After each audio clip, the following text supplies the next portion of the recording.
மனித நேயத்துக்கு ஒரு உத்தரவாதம் என்றால் அது விஜயகாந்த் அவர்கள்தான்.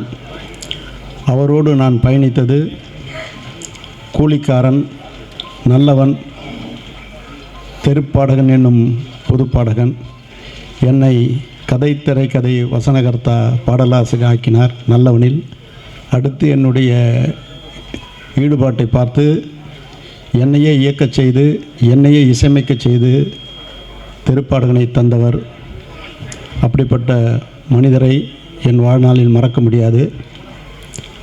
கடையேழு வள்ளல்களை பற்றி நாம் படித்திருக்கிறோம், பார்த்ததில்லை. நாம் கண்முன்னே வாழ்ந்தவர், வாழ்ந்து வள்ளலாக, 8வது வள்ளலாக வாழ்ந்து காட்டியவர். 24 மணி நேரமும் ராஜாபாத தெருவில் அன்னமிட்டு கொண்டே இருப்பார்கள்.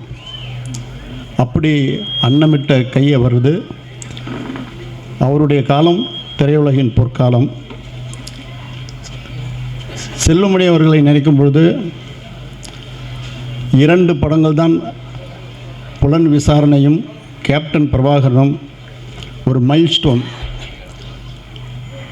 வட இந்திய தயாரிப்பாளரெல்லாம் போட்டி போட்டு செல்வமணி அவர்களை படத்திற்காக, இயக்குனருக்காக அட்வான்ஸோடு வந்து காத்திருந்த காலம் அந்த காலம்.